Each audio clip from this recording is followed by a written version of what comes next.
During the next half hour, we'll be giving you health tips to benefit you and your entire family.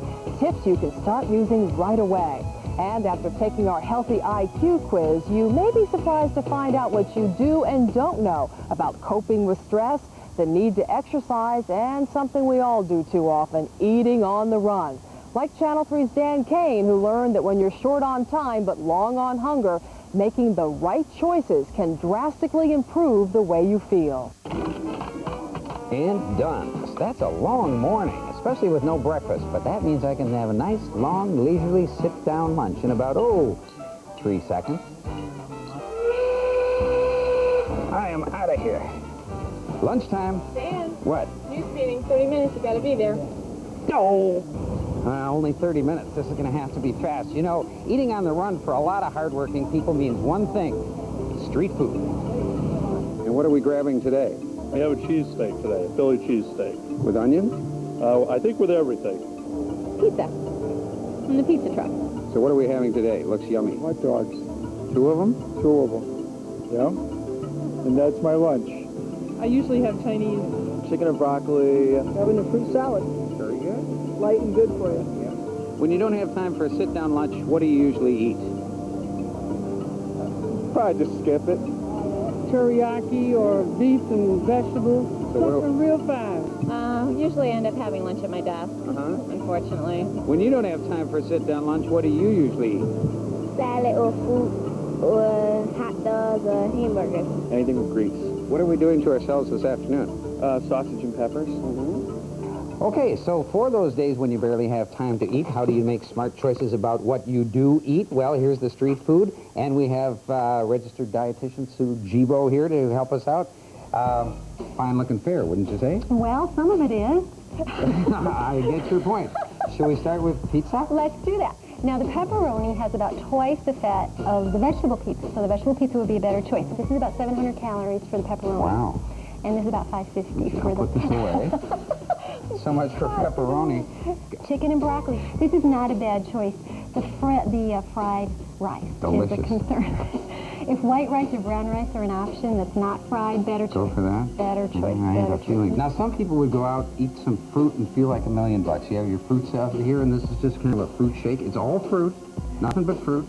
The concern is that that's all it is. Fruit is certainly something important for us to have, but we might want to have it as a dessert rather than as the whole meal. So we should be looking for something more balanced. When you have something like pizza, you've got some starch and protein together there. In this case, we have starch and protein together. We have the rice and we have some meat in there, and we also have some veggies. So it's a mistake just to eat fruit. It's not enough. There's our friend, the chili dog. Yes, well, most of these have about 20 grams or more fat in them, and they're not that satisfying, and most people eat more than one. It is a protein and starch combination. If we do have something like this, we want to adjust our fat later in the day and try to go for a smaller fat dinner. When you say adjust your fat, that means don't eat fat, right? Eat less. Yeah. And for us fat lovers, that means we should eat no more than 65 grams of fat per day. For the more diet conscious, eat no less than 20 grams of fat daily. Important guidelines the American Medical Association says for an adult's good nutrition. Okay, here's a quick quiz. Let's see how much you know about eating right on the run. 3 commercial breakfast foods. We have egg and cheese on an English muffin. We got a bran muffin here, and we have a plain old bagel. And of these, I would guess, Sue, is the bran muffin the best bet? Well, not this time. What we're looking for is a balanced breakfast. So actually, the egg and cheese on an English muffin really? is more balanced. It's going to get you through the morning with more energy. We might not want to have it every day because there's an egg in there. We don't want to do an egg every day. Right. But of these 3, it really has the best go power for us for the whole day. Adding a yogurt to that bran muffin and a slice of cheese to only half the bagel would make those choices better. Okay, let's do lunch. We've got a taco salad here, a chicken chunk salad with a low-fat dressing, and a small cheeseburger with a side salad, also with low-fat dressing. Which one's the better choice? If you guessed either salad, meh, the cheeseburger is the lower in fat and fulfills your need for starch. Wouldn't it be smarter to put a roll on this than to eat the cheeseburger? Well, the cheeseburger has protein, it also has iron in it, and there's not very much iron actually in that chicken breast. Okay, it's the middle of the afternoon, you're hungry as a dog, you need a snack, nothing around but a vending machine. What's it going to be? Potato chips, peanut butter crackers, a candy bar, or these are yogurt-covered raisins? I'm guessing the candy bar is the worst. Well, it's certainly one of the worst ones here. Almost all of them have the same calories, and almost all of them have the same amount of fat. The candy bar has a little bit more fat than the others.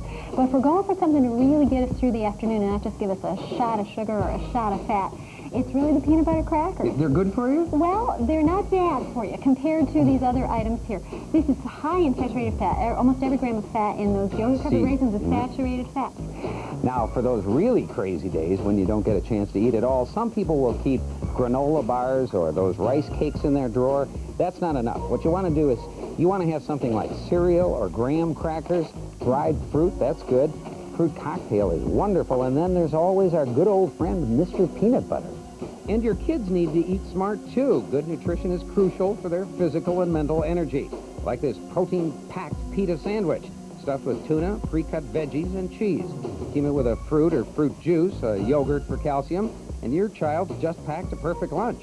Okay, now how important is eating right to feeling right? Every meal of the day influences how energetic we feel for the rest of the day. And when we're not feeling energetic, we might feel a little crabby. Sound familiar? Okay, then the next time you're eating on the run, remember, at breakfast, eat for energy. At lunch, eat for endurance. Limit fatty sweets and snacks. Don't skip meals. And when you're eating dinner late, keep it light. Like they said in the 60s, you are what you eat. A lot of food for thought the next time you're eating on the run. And here's something else to chew on based on Dan's report, the first part of our Healthy IQ quiz. Number 1, for good health, you should be eating only foods that are fat-free. True or false? Number 2, if you're really in a rush, it's okay to skip dinner. Again, true or false? We'll have the answers before the end of the program. Get healthy, Connecticut. What is exercise? Channel 3's Greg Coy now puts things into motion and catches up with some Connecticut people who are moving themselves towards better health every day. I would say it was right after Thanksgiving, right after that last turkey. I started out in November, and I weighed about 423 pounds. All I wanted to do was sit around and eat, and it was just a way of life that, unfortunately for over 40 years I was accustomed to. It's probably the only way I knew, but it was time to change, and I decided I wanted to change, and I did. And 10 months later, Dave Petro of Wallingford is almost 100 pounds lighter. Initially, his success came from a regimented exercise and nutrition program here at Gold's Gym. To keep the weight off, Dave has adopted a whole new way of living, a personal commitment that needs daily attention. Well, every morning I tell myself that, look, today's a new day, and you're a new person. You've got to keep up with your exercise. You've got to keep up with your lifestyle. For me, it happens to be a low-fat program where I cut out a lot of the major fats and stick with a high-protein carbohydrate diet. There's a lot of walking. We walk about 4 times a week after supper. Instead of sitting down in front of TV and watching the program and eating the ice cream, we'll get up and walk up to the main street and, just sit there and talk and walk. Once you make the decision to become physically fit, then everything just sort of clicks and it falls into place like tumblers in a lot.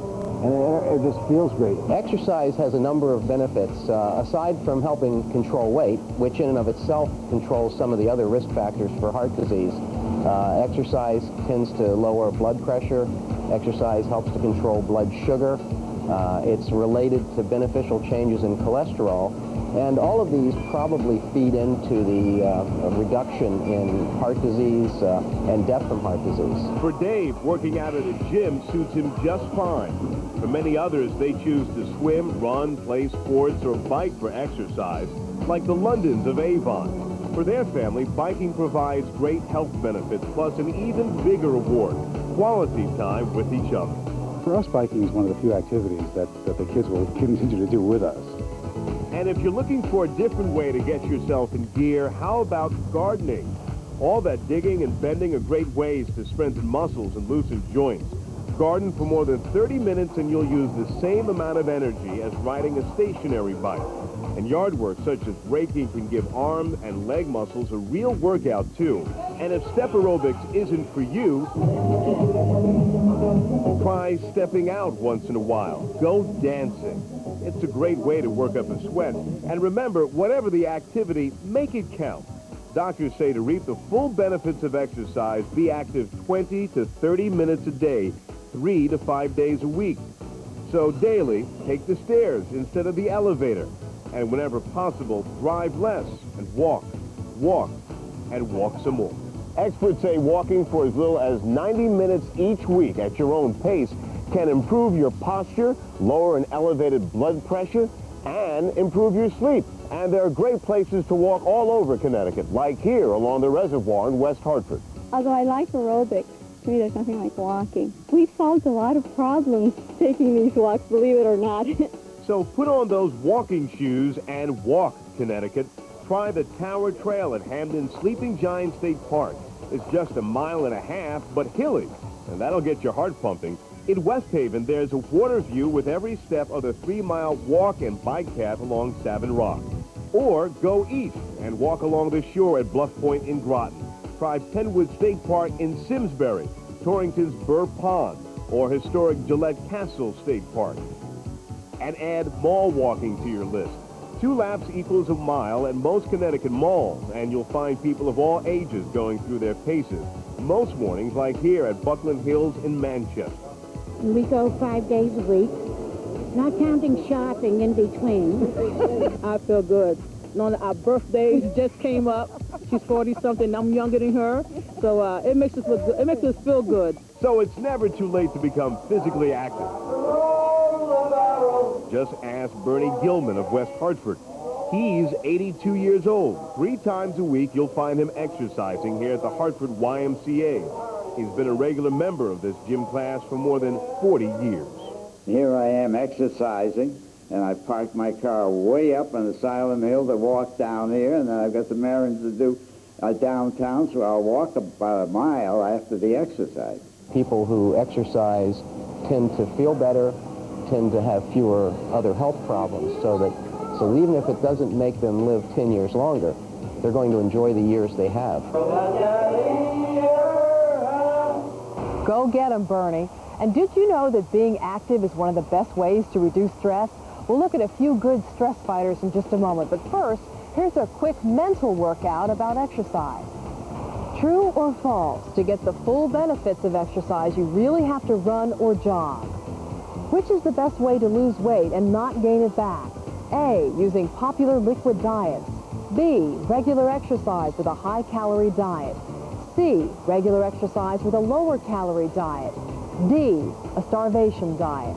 We try and encourage a rigorous exercise program to strengthen the abdominal and back musculature, to build endurance and condition them, as well as a aerobic cardiovascular program. I like to use, for my cardiovascular work, I like to use the VersaClimber. It gets your legs and your body and your arms, gets a little bit of everything, so I like to use that. I try to just eat the most healthy things that I possibly can. But, you know, you're going from city to city, and obviously the food's always different, and you end up eating probably some food that's not so great for you. But I'm doing a pretty good job of, you know, getting some good food and taking advantage of the better restaurants. These people share 2 things in common. You have to change your attitude, your beliefs. I believe I'm worth keeping in shape. I believe I'm worth taking some time to listen to some beautiful music. People need to be encouraged to treat themselves well. Usually when I'm feeling a lot of stress, I try to play some tennis. The best way is to try to take out 10 minutes of your day and just really reflect on what's really important. And prayer, too, is a good idea for stress. Kate, you want to give Daddy a kiss? We got through tough times before, we can do it again. And experts say keeping a positive attitude can see you through the biggest challenges of life. For the Larsons of Cheshire, their plate is full. In addition to raising 2-year-old Kate, Terry and Steve are expecting twins. Terry works full-time in a physically demanding job with children at the Hospital for Special Care. Hi, good job. I try to take breaks when I get a chance and put my feet up. Terry plans to work right up until the twins are born. She has to. An injury on the job has forced Steve to return to school to pursue an entirely new career. And though physically limited, Steve does help around the house while Terry's at work. And life threw them yet another curve 2 weeks ago. The twins arrived a month early. Back to, you got to, you know, play the cards that you're dealt here. And, you know, we say that all the time. I know it sounds corny, but you can't really dwell on it. You just have to do what you can do. If I've learned anything from psychiatry over all these years, it's mentally healthy people are realists. An understanding person experiences a lot less stress than somebody, it has to be perfect, it has to be my way, but it's not the end of the world. But for those days when it seems like the end of the world, here are some tips to help you relax. Dr. Gill suggests you think about favorite places, people, or events in your life, and then close your eyes and replay those thoughts to occupy your mind in a pleasurable way. Or carry favorite photos around. Reminiscing can be the perfect antidote for waiting in long lines. For stress relief behind the wheel, sit on a small rolled towel with a folded towel at your lower back. This can improve posture, breathing, and increase alertness. Once on the road, try self-massage, squeezing neck, shoulders, and arms. At work, re-energize at your desk by stretching your arms over your head and moving laterally, shaking out your hands to jumpstart circulation, or taking a deep breath and holding it for at least 5 seconds and releasing through your mouth. And you be the judge here. We've heard that chair massage is the newest weapon in the battle against workplace stress. So how does this work? Chair massage is basically an upper body massage. We work on the shoulders, the back, the arms, the neck, and the head. This technique that I use is an acupressure technique, and by using the pressure points, the person can feel it even through their clothing. But experts say the healthiest way to get a handle on your stress is to make time for yourself. Learn to believe that you are worth taking good care of, and that means some physical, some social, some spiritual, some intellectual, some physical life to balance off all the work. And now to the last part of our quiz. True or false? Emotional stress is always bad for your physical health. Your stress is caused by A, the situations you get into, B, how others are behaving, C, the way your mind reacts to the situation you're in. All of the answers when Get Healthy Connecticut continues. Here, short on time? Try taking the stairs instead of the elevator. Take a walk at lunch instead of taking a seat. Talk with your doctor and get healthy. Brought to you by Channel 3 and Blue Cross and Blue Shield of Connecticut. Our plan is to keep you healthy. Over the past half hour, we've given you tips on how to reduce stress, how to become more active, and to eat better on the run. And we've also tried to test your health IQ. Let's see how you did. First, eating right when you're on the run. For good health, you should only eat foods that are fat-free. True or false? False. Experts say adults should aim for no more than 65, but no fewer than 20 grams of fat a day. And don't skimp the fat on your children. They need the calories for growth. If you're really in a rush, it's okay to skip dinner. True or false? The answer is false. Skipping meals lowers blood sugar and affects concentration. Experts say you should try to eat something every 4 to 5 hours. And if you're having dinner late, keep it light. On being active, true or false? To get the real benefits of exercise, you really have to run or jog. False. A brisk walk up a grade provides the same health benefits as running or jogging at a reduced risk of injury. We also asked which is the best way to lose weight and not gain it back. A, using popular liquid diets. B, getting regular exercise with a high-calorie diet. C, regular exercise with a lower-calorie diet. D, a starvation diet. The answer is C. Medical experts agree that combining regular moderate exercise of 20 to 30 minutes, maybe 3 to 5 times a week, with a prudent lower-calorie diet can bring about a permanent weight loss. And lastly, about stress. True or false? Emotional stress is always bad for your physical health. The answer is false. Doctors say your body will be harmed only if you experience stress frequently or severely. And lastly, your stress is caused by A, the situations you get into, B, how others are behaving, C, the way your mind reacts to the situation you are in. The answer is C. Doctors tell us your painful feelings are the result of your own way of thinking. So, how did you do? 4 to 6 answers correct? Congratulations, you have a pretty healthy IQ. 3 to 4 correct? Not bad. Fewer than 3 answers correct? Well, we've got to talk. Well, no matter how you fared in our quiz, we have a free healthy tip sheet to keep all the information we offered tonight handy. Just send your name and address on a postcard to Get Healthy Connecticut in care of WFSB, Hartford, Connecticut, 06103. And if you want to take that first step towards a fall fitness program, Walk Connecticut features 14 walks throughout our state from now through October 31st. For more information, please call 1-800-CT-WALKS. Remember, before making any changes in your diet or beginning an exercise program, it's always a good idea to talk to your doctor first. I'm Denise D'Ascenzo, Get Healthy Connecticut. Get Healthy Connecticut is brought to you by WFSB and Blue Cross and Blue Shield of Connecticut. Our plan is to keep you healthy.